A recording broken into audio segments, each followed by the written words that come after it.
Everyone, welcome back to my channel. कैसे हो आप सभी? आई एम श्योर कि आप सभी लोग ठीक होंगे।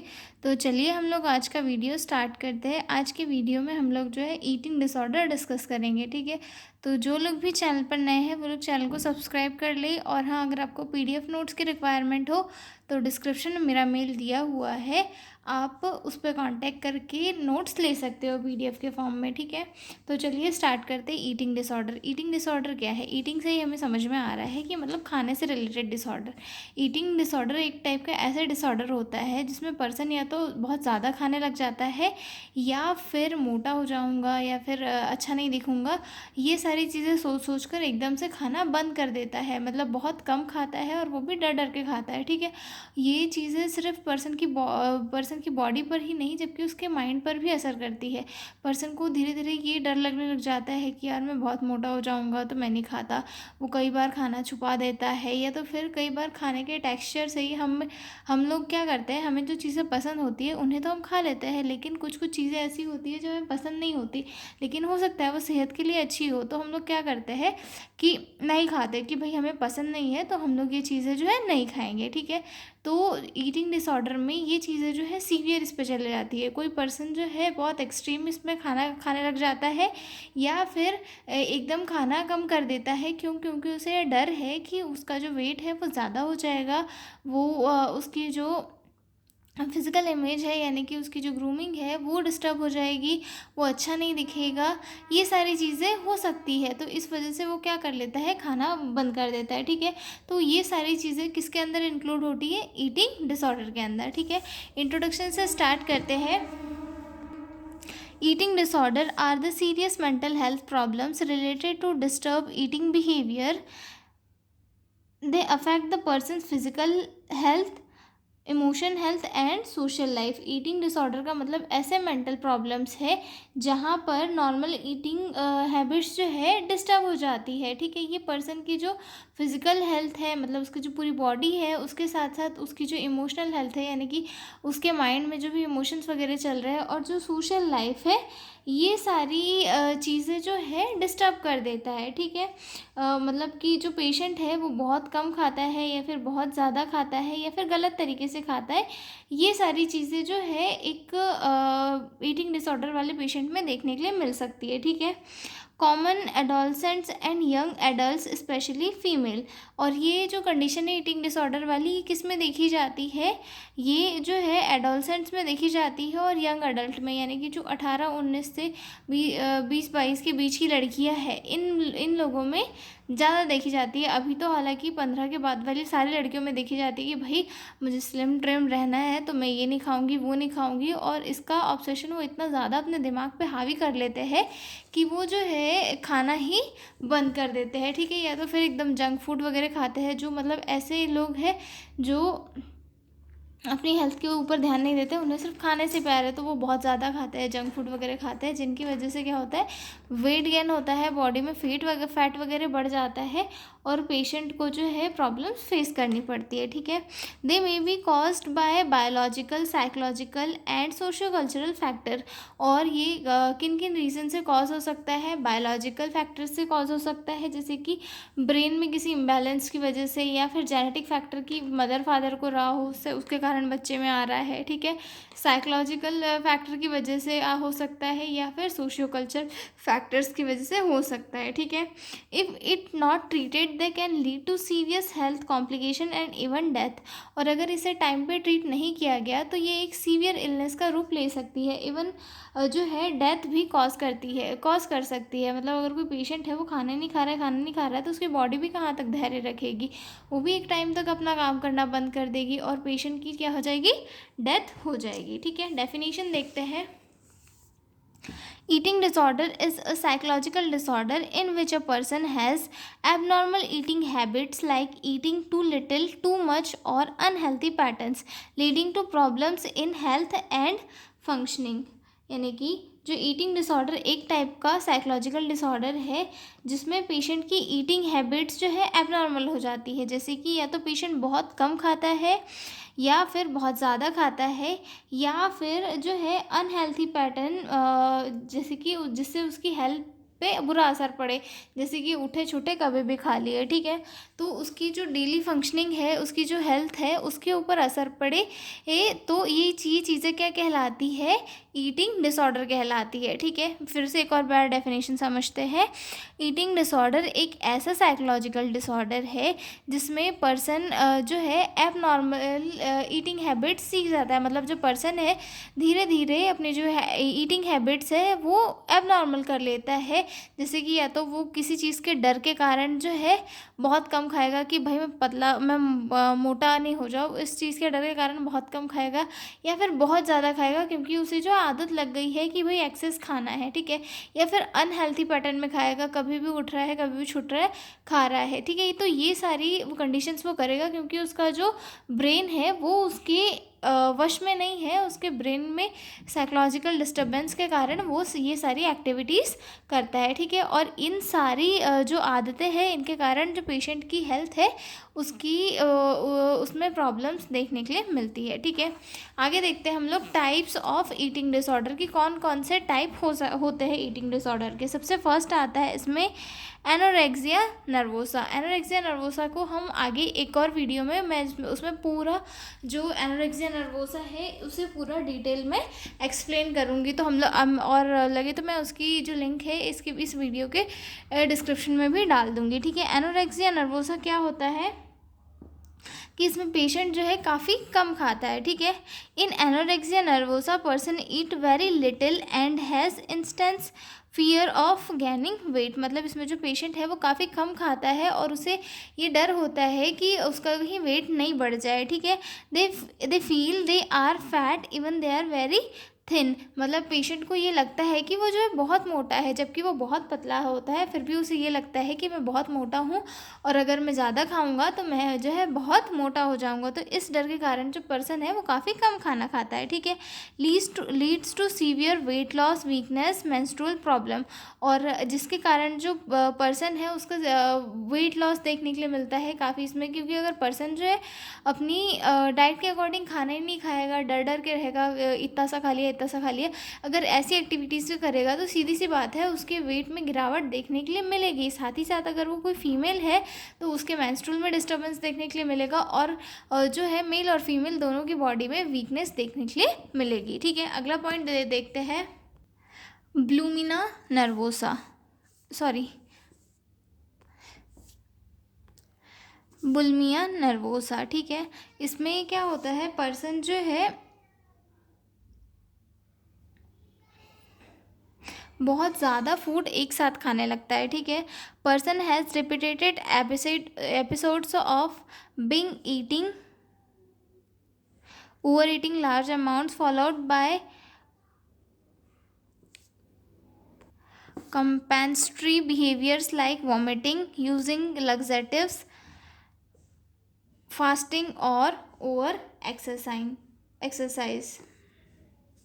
मतलब जो बुलिमिना नर्वोसा होता है इसमें पेशेंट जो है बिंग ईटिंग पेशेंट को जो है बिंग ईटिंग अटैक होते हैं, यानी कि जो है पेशेंट बहुत ज़्यादा खाना एक साथ खाने लगता है, ठीक है।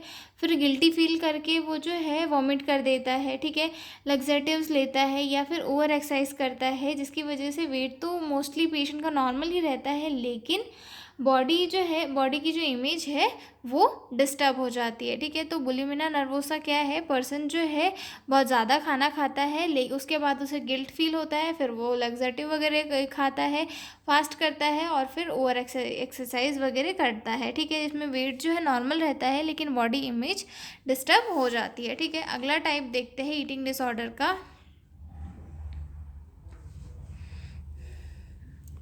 ये क्या है, binge eating disorder. Binge eating disorder में क्या होता है, person eat large amount of food is short time but without control. Person जो होता है वो जो है खाना बहुत ज़्यादा खा लेता है और अपने आप को कंट्रोल नहीं कर पाता खाने से, मतलब बिना किसी टाइम के बिना किसी कंट्रोल के बस खाते रहता है खाते रहता है खाते रहता है, ठीक है।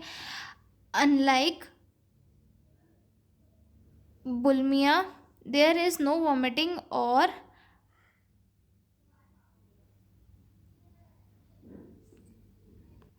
पर्गिंग। मतलब इसमें जो है बुलिमिया नर्वोसा में क्या था कि पेशेंट जो है उसे मतलब एक्स्ट्रा वो खा तो रहा था, लेकिन उसे बाद में रिग्रेट भी हो रहा था कि मैंने खा लिया ज़्यादा फूड। लेकिन जो बिंज ईटिंग डिसऑर्डर है, इसमें पेशेंट खाते रहता है, उतने आप पे कंट्रोल नहीं कर पाता, और उसे जो है कोई रिग्रेट भी नहीं होता है कि मैंने ये गलत चीज़ खा ली, कि मैंने ये कहा ये नहीं खाना था।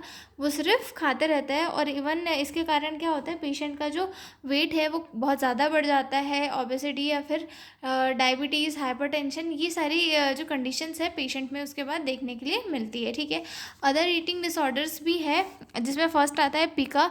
पिका आई होप आप सभी को पता होगा। पिका में क्या होता है, जो पेशेंट है वो ऐसे सब्सटेंस नहीं खाता जो हम लोग नॉर्मली फूड में खाता है, जबकि नॉन फूड सब्सटेंस खाता है, जैसे कि चॉक हो गया, पेपर हो गया, या अदर जो सब्सटेंस है वो खाता है। ठीक है, उसके बाद रूमिनेशन डिसऑर्डर। रूमिनेशन डिसऑर्डर में क्या होता है,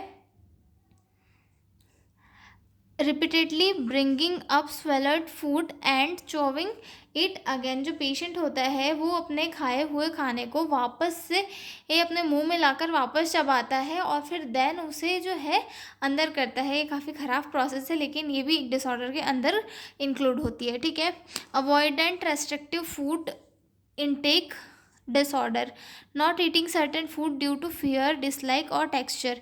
यानी कि avoidant restrictive food intake disorder, यानी कि हमें जब कोई फूड पसंद नहीं होता है तो हम उसे देख के ही करते, कैसे करते हैं, अरे यार ये देख लिया, अब तो मेरा खाने का भी मन नहीं होगा। तो मतलब ये भी एक टाइप का डिसऑर्डर है, लेकिन पेशेंट में ये जो तो ज़्यादा है इसमें देखा जाता है, सीवियर इसमें देखा जाता है।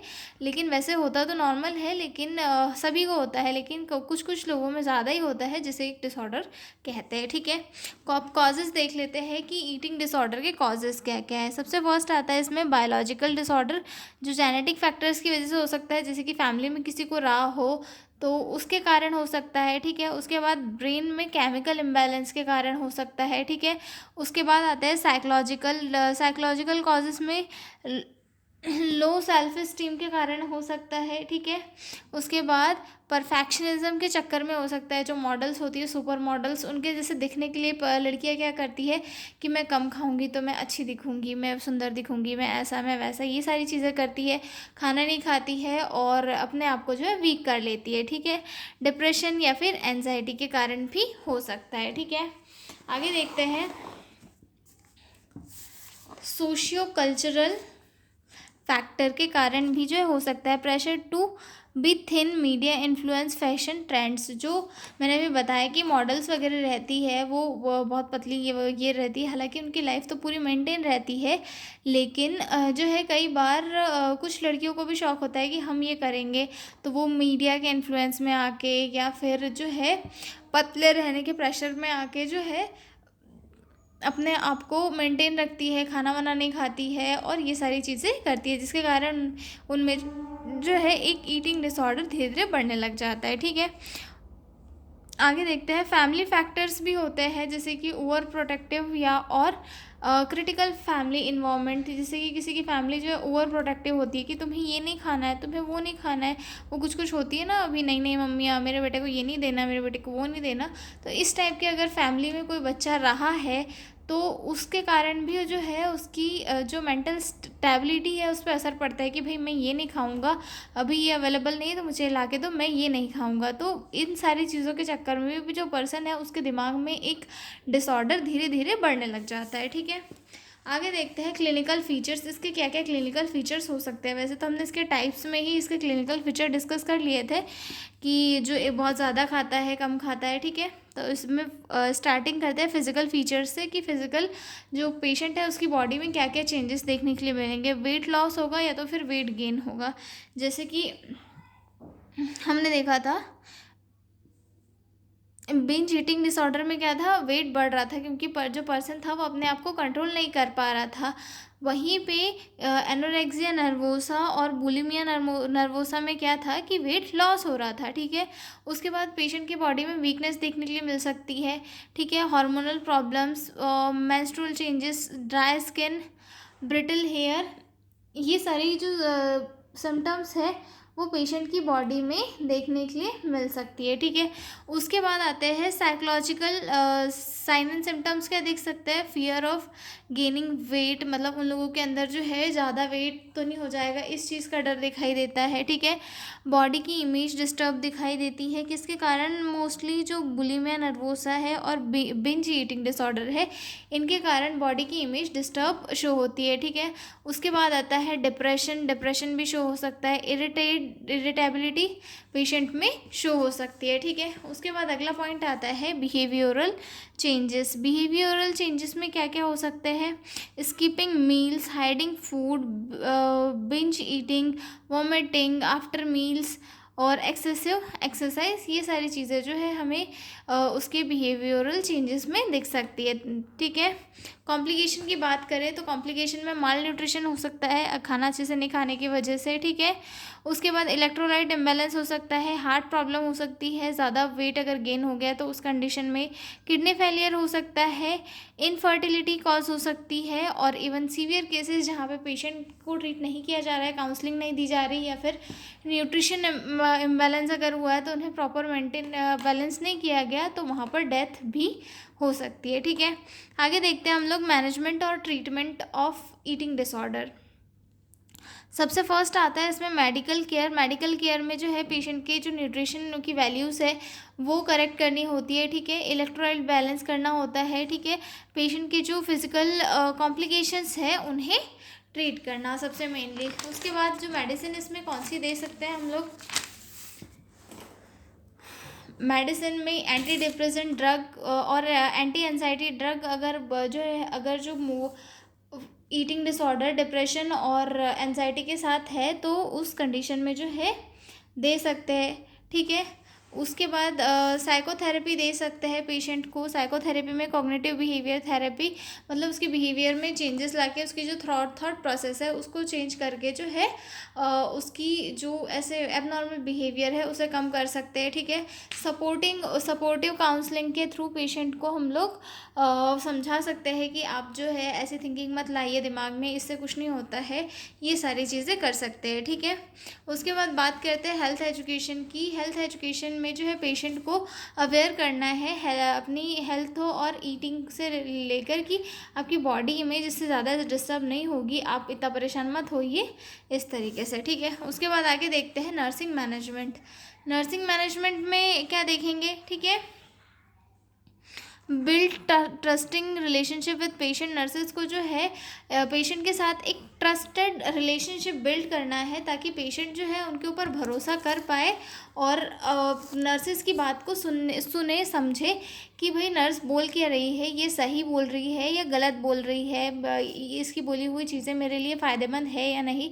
तो नर्सेज को जो है पेशेंट के साथ एक ट्रस्टेड रिलेशनशिप बिल्ड करना चाहिए ताकि जो पेशेंट है वो नर्स की बात को सुने, ठीक है। Monitor weight, vitals and intake output. जो पेशेंट है उसका जो वेट है वो मॉनिटर करते रहना चाहिए, साथ ही साथ वाइटल्स भी और इनटेक आउटपुट की उसने कितना इनटेक लिया है, कितना आउटपुट हुआ है, ये सारी चीज़ें भी मेज़र करते रहना है, ठीक है। Encourage small frequent meals. Patient को जो है स्मॉल फ्रिक्वेंट मील्स लेने के लिए इंकरेज करना है कि आप थोड़ा थोड़ा करके खाएं, इकट्ठे इतना सारा नहीं खाएं, ठीक है। Educate about healthy diet and body acceptance. और पेशेंट को हमें एजुकेट करना है कि अगर आप हेल्थी डाइट लोगे, टाइम टू टाइम खाना खाओगे, एक प्रॉपर मील लोगे तो ना तो आपका वेट बढ़ेगा और ना तो आपका वेट कम होगा। तो ये सारी जो एजुकेशन है नर्सेज को पेशेंट को देनी है, ठीक है। Involve family care. Family care में जो है फैमिली मेम्बर्स को इन्वॉल्व करना है कि आप इसे समझाएं और आप जो है इनकी प्रॉपर केयर करें ताकि ये आगे से अपना फूड जो है स्किप ना करे, ठीक है। Provide positive reinforcement for progress. Patient को जो है इंकरेज करना चाहिए, इंकरेज करना होता है नर्सेस को कि आप अपने हेल्थ को लेकर थोड़ा सा कॉन्शियस रहे कि आपकी हेल्थ जो है ऐसे कम खाने से या बहुत ज़्यादा खाने से जो है ख़राब ही होगी। आप एक मेंटेन डाइट लीजिए। मेंटेन डाइट लेने से क्या होगा कि आपकी हेल्थ भी बनी रहेगी और साथ ही साथ जो आप मेंटेन करना चाह रहे हो अपनी बॉडी का या फिर फिज़िकल स्ट्रक्चर जो भी मेंटेन करना चाह रहे हो वो भी मेंटेन हो जाएगा, ठीक है। तो ये था नर्सिंग मैनेजमेंट। और हाँ, इसके केयर प्लान्स के ऊपर मैं एक वीडियो डालूँगी अलग से कुछ टाइम बाद में, तो उसकी जो लिंक है वो भी मैं इसमें बाद में ऐड कर दूँगी, तो आप लोग वहाँ से चेक कर सकते हैं, ठीक है। और बने रहिए मेरे साथ एग्ज़ाम्स की प्रिपरेशन करने के लिए। तब तक के लिए बाय बाय।